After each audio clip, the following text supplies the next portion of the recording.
নমস্কার দর্শকবৃন্দ, আশা করি সবাই ভালো আছেন। ক্যান্সার এই বর্তমান সময়ের সবথেকে ভয়াবহ একটি রোগ হচ্ছে ক্যান্সার।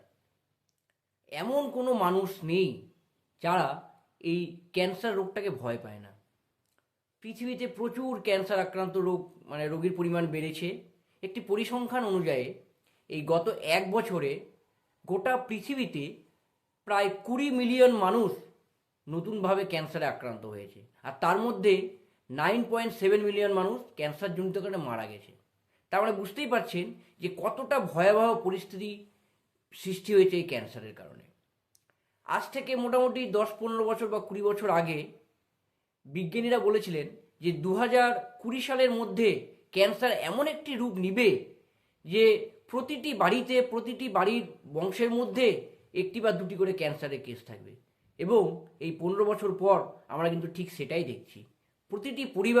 প্রতিটি পরিবারের মানুষের বংশের মধ্যে একটি বা দুটি ক্যান্সারের কিন্তু রোগী আছেন। আমার ক্ষেত্রেই বলছি, আমার বংশের মধ্যে, আমার পরিবারের মধ্যে, আমার বংশের মধ্যে 3জন ক্যান্সার আক্রান্ত ব্যক্তি আছেন। আমার পিসি রিসেন্টলি 6 মাস আগে মারা গেছেন, ক্যান্সারে মারা গেছেন। আমার মাসি, ওনারও কিন্তু ক্যান্সার হয়েছিল, অপারেশনের পর এখন ভালো আছেন। আর একজন আমার আত্মীয় আছে, তিনিও কিন্তু ক্যান্সারে ভুগছেন। আমার পরিবারেই 3জন ক্যান্সারে ভুগছেন। তো শুধু আমার ক্ষেত্রে নয়, এটা কিন্তু বেশিরভাগ মানুষের ক্ষেত্রেই দেখা যাচ্ছে যে ক্যান্সার কিন্তু খুব ভয়াবহ একটি পরিস্থিতি সৃষ্টি করেছে গোটা বিশ্বে। তবে একটি নতুন আশার আলো জাগিয়েছে রাশিয়া। আজকে আমি যেই ক্যান্সার সম্পর্কে বলছি, আমার এই ভিডিওটি আমি গোটা পৃথিবীর যারা এই ক্যান্সারের সঙ্গে লড়াই করছেন, যারা প্রতিনিয়ত কষ্ট পেয়ে যাচ্ছেন কিন্তু তাও আশার আলো রেখেছেন মনে, যারা এই ক্যান্সারের সঙ্গে লড়াই করছেন, তাদের জন্য কিন্তু এই ভিডিওটা আমি উৎসর্গ করছি। একটা কথা আছে যে আশা কোনোদিন ছাড়তে হয় না। তো হ্যাঁ, আজকে সেই আশার আলো দেখিয়েছে রাশিয়া। কেন বলছি? কারণ রিসেন্টলি একটি খবর শোনা গেছে যে রাশিয়া একটি ভ্যাকসিন আবিষ্কার করেছে ক্যান্সারের। এবং এই ক্যান্সার ভ্যাকসিনটি কিন্তু 2025 সাল থেকেই রাশিয়া তাদের দেশে বিনামূল্যে সব মানুষকে দেবেন। এবং গোটা পৃথিবীতে তারা কিন্তু এই ভ্যাকসিনটি সব দেশেই কিন্তু দেবেন। আমাদের দেশের সঙ্গে রাশিয়ার খুব ভালো সম্পর্ক। আমরাও আশায় আছি যে আমরা কবে এই ক্যান্সারের ভ্যাকসিন পাবো। তো বন্ধুরা, আজকে এই ক্যান্সার ভ্যাকসিন সম্পর্কে আমি বলবো। এই ভ্যাকসিনটি কি, এটি কিভাবে কাজ করে, ক্যান্সার কি, এই সমস্ত কিছু আজকে আমি আমার এই ভিডিওতে বলবো। পুরো তথ্য জানতে ভিডিওটি সম্পূর্ণটি দেখুন, এবং ভিডিওটি যদি ভালো লাগে তাহলে অবশ্যই একটি লাইক দিয়ে দেবেন, আর আমার এই চ্যানেলটিকে সাবস্ক্রাইব করে দেবেন। আমি ফার্মাসিস্ট পার্থসারথী ঘোষ, আর আপনারা দেখছেন আপনাদেরই চ্যানেল মেডিটক স্টুডিও। তো চলুন বন্ধুরা, আজকে কিছু নতুন জানা যাক।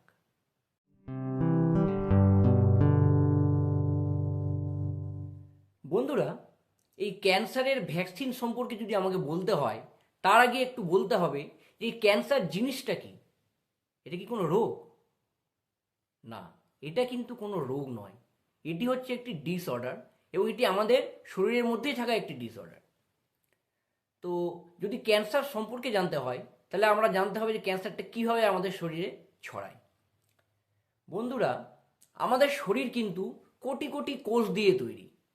তো এই কোষ কিন্তু আমাদের শরীরে প্রতিনিয়ত কিন্তু কোষ বিভাজন হতে আছে। একটি কোষ আছে, একটি কোষ থেকে বিভাজন হয়ে দুটি কোষ হচ্ছে, সেই দুটি কোষ থেকে বিভাজন হয়ে চারটি কোষ হচ্ছে। এইভাবে একটি প্যারালাল পদ্ধতিতে কিন্তু আমাদের শরীরে সবসময় কোষ বিভাজন হতে আছে। এবং পুরনো যে কোষগুলো আছে সেগুলো কিন্তু আবার মারাও যাচ্ছে। পুরনো যে কোষটি আছে সেই কোষটি মারা যাচ্ছে, তার বদলে আবার নতুন কোষ তৈরি হচ্ছে, সেই নতুন কোষ থেকে আরও দুটো কোষ তৈরি হচ্ছে, এবং সেই পুরনো কোষ আবার মারা যাচ্ছে। এইভাবে কিছু কিছু কোষ সবসময় আমাদের শরীরে ধ্বংস হতে আছে, এবং তার বদলে নতুন কিন্তু কোষ আবার তৈরি হতে আছে। এটি একটি কন্টিনিউ প্রসেস, এবং এটি সমান্তরাল প্যারালাল পদ্ধতিতে কিন্তু প্রতিনিয়ত সবার শরীরে কিন্তু এটা চলতে আছে। এটা প্যারালাল প্রসেস। এইবার ক্যান্সার কি? ধরুন একটি কোষ আছে, একটি কোষ থেকে দুটি কোষ হচ্ছে, কোষ বিভাজন হচ্ছে, সেই দুটি কোষ থেকে আবার চারটি কোষ হচ্ছে। এটি একটি প্যারালাল প্রসেস। কিন্তু হঠাৎ করে কোনো কারণে কোনো জায়গায় যদি দেখা যায় যে একটি কোষ থেকে দুটি কোষ হলো, দুটি কোষ থেকে চারটির জায়গায় ওখানে কিন্তু একদম 40টা কোষ হয়ে গেল।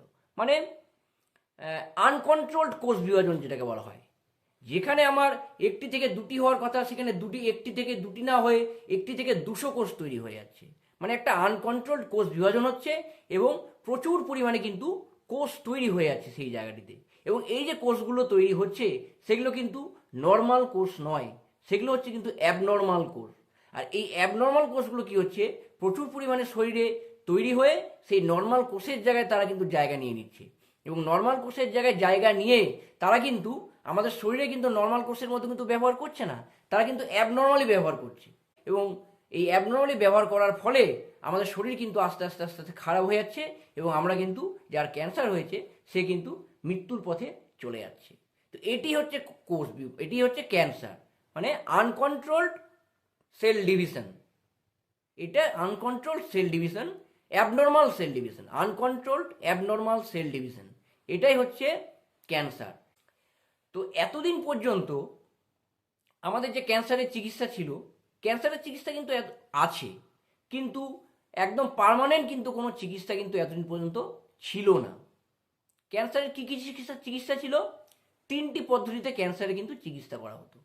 1 নম্বর হচ্ছে অপারেশন, 2 নম্বর হচ্ছে কেমোথেরাপি, আর 3 নম্বর হচ্ছে রেডিয়েশন বা রেডিওথেরাপি। এবার অপারেশন কাদের ক্ষেত্রে করা যায়?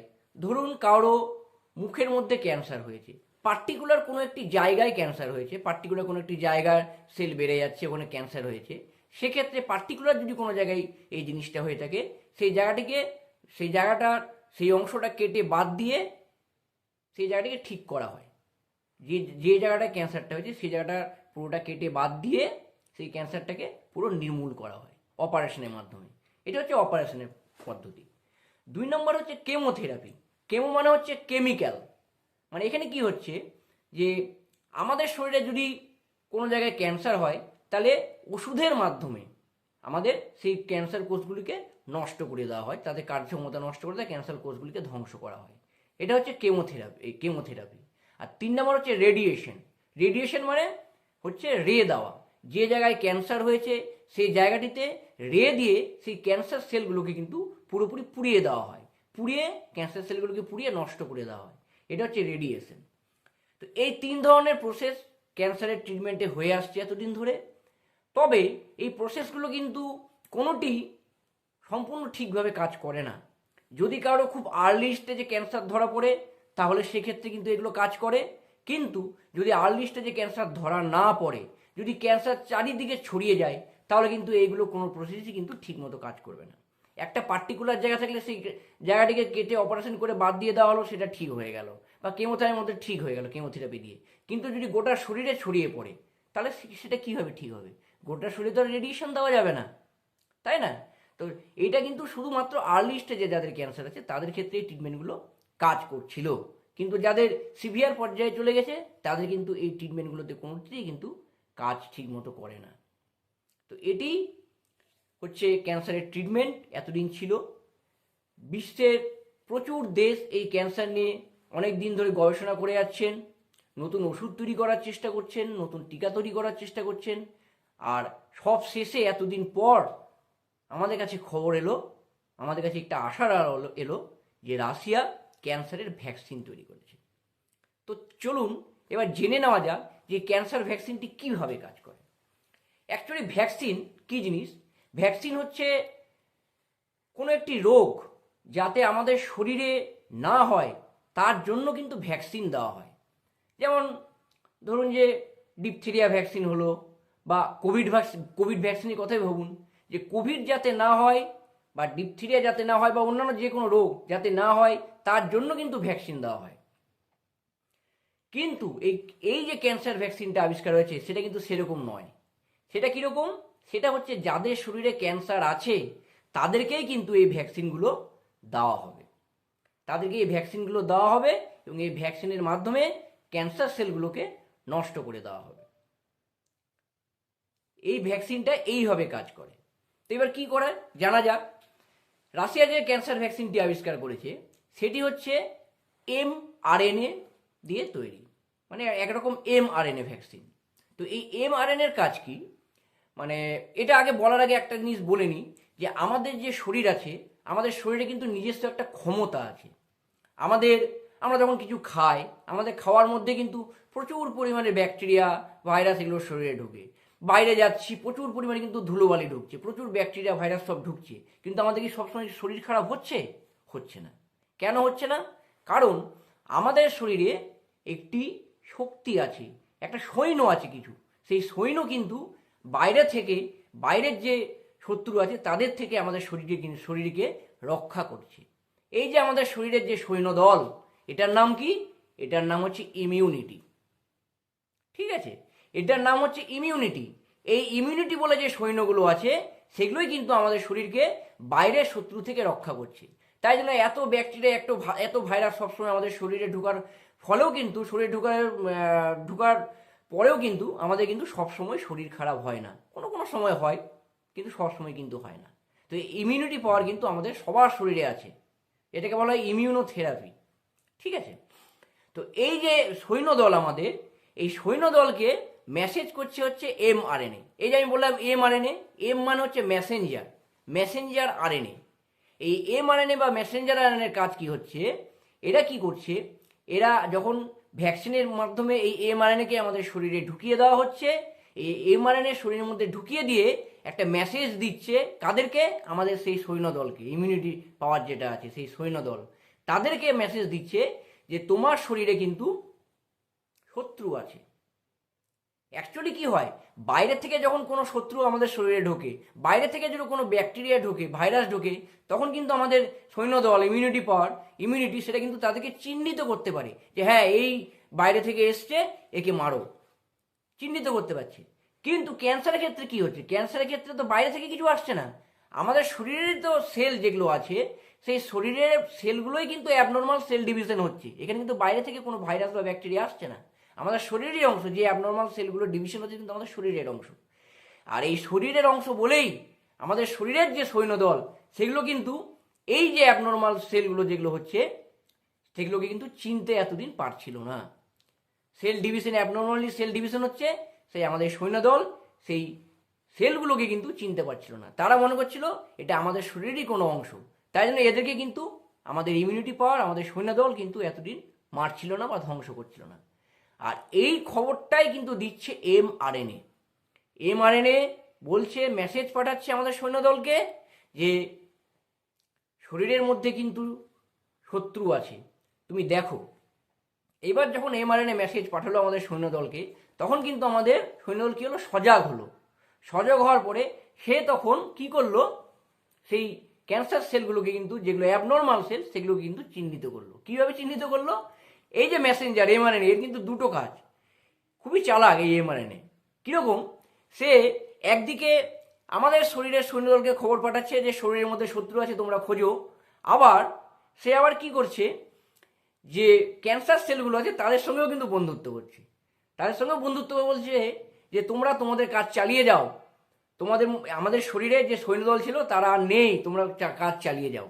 এই যে মেসেজটা তাদেরকে দিল, তারপরে তারা কিন্তু আরো অ্যাক্টিভ হয়ে গেল, এই ক্যান্সার সেলগুলো আরো অ্যাক্টিভ হয়ে গেল। আর যখন অ্যাক্টিভ হয়ে গেল, তখন এই যে আমার মেসেজ পাঠিয়েছিল এদেরকে, আমাদের সৈন্যদলকে, যে শত্রু আছে, যখন অ্যাক্টিভ হয়ে গেল ক্যান্সার সেলগুলো, তখন আমাদের এই সৈন্যদল কিন্তু তাদেরকে চিহ্নিত করতে পারলো যে হ্যাঁ, এই তো, এই যে অ্যাক্টিভ হয়ে গেছে, এই সেলগুলো তো নর্মাল সেল নয়, এগুলো অ্যাবনর্মাল সেল। তখন কিন্তু তাদেরকে এই আমাদের সৈন্যদল, ইমিউনিটি পাওয়ার বুঝতে পারলো বা চিহ্নিত করতে পারলো যে এই সেলগুলো অ্যাবনর্মাল সেল। আর যখন এই চিহ্নিত করতে পারলো, এরপরে কি করলো? আমাদের সৈন্যদলগুলো এই ক্যান্সার সেলগুলোকে কিন্তু মেরে দিল। মারার ফলে গোটা শরীরে যে সেলগুলো ছিল, অ্যাবনর্মাল সেলগুলো, সেগুলোকে কিন্তু ধ্বংস করে দিচ্ছে। শুধু ধ্বংস করে দিচ্ছে নয়, এরপরে ধ্বংস করে যাওয়ার পরে, এরপরেও যদি কোনো নতুন করে ক্যান্সার সেল মানে শরীরে তৈরি হয়, সেগুলোকে কিন্তু চিহ্নিত করার যে পাওয়ার, সেটা কিন্তু এই আমাদের সৈন্যদলের কাছে কিন্তু একটা থেকে গেল। তারা যেহেতু একবার চিহ্নিত করে নিল এই ক্যান্সার সেলগুলোকে, এরপরে যদি আবার নতুন করে ক্যান্সার সেল তৈরি হয়, তারা কিন্তু ঠিক পরে বুঝতে পেরে যাবে যে আবার নতুন করে কিন্তু ক্যান্সার সেল তৈরি হচ্ছে। তারা কিন্তু আগে থেকে এই জিনিসটা বুঝে যাবে, যেহেতু একবার সে চিহ্নিতকরণ করে নিয়েছে সেলগুলোকে। এর ফলে নতুন করে ক্যান্সার সেল উৎপন্ন হলে, তৈরি হলে, আবার কিন্তু আমাদের এই সৈন্যদল, ইমিউনিটি পাওয়ার, তাদেরকে কিন্তু মেরে দেবে। ফলে একজন ক্যান্সার আক্রান্ত ব্যক্তি পরে কিন্তু আর ক্যান্সার হওয়ার সম্ভাবনা থাকবে না। আর এইভাবেই এই ভ্যাকসিনটি, যে ভ্যাকসিনটি নতুন তৈরি হয়েছে, এই ভ্যাকসিনটি এইভাবেই কাজ করে। আমি একদম সোজা ভাষায় বললাম, কোনো বৈজ্ঞানিক যুক্তি দিয়ে অতটাই বললাম না, সাধারণ মানুষ যাতে ভালোভাবে বুঝতে পারে তাই জন্য একদম সাধারণ করে কিন্তু আমি এটা বোঝালাম যে এই ভ্যাকসিনটি কীভাবে কাজ করে। তো এখন দেখা যাক এই ভ্যাকসিনটি মার্কেটে কবে আসে, আমাদের দেশে কবে আসে। আমাদের দেশের সঙ্গে রাশিয়ার খুব ভালো সম্পর্ক, অবশ্যই আমাদের দেশেও এই ভ্যাকসিন আসবে। এবং এই যে লক্ষ লক্ষ মানুষ যারা ক্যান্সারে আক্রান্ত, যারা সব সময় কষ্ট পাচ্ছেন, যারা সব সময় জীবনের সঙ্গে লড়াই করে যাচ্ছেন এই ক্যান্সার নিয়ে, তাদের মুখে কিন্তু হাসি ফুটবে। তাই জন্য আশা কোনোদিন ছাড়তে হয় না, আমরাও আশা ছাড়বো না। যারা ক্যান্সার আক্রান্ত ব্যক্তি আছেন তারাও যেন আশা না ছাড়েন। একদিন না একদিন আমরা এই আশার আলো দেখবই। তো বন্ধুরা, আজকে এটুকুই। যদি আমার এই ভিডিওটি আপনাদের ভালো লাগে তাহলে অবশ্যই একটি লাইক দিয়ে দেবেন আর আমার এই চ্যানেলটিকে সাবস্ক্রাইব করে দেবেন। নমস্কার।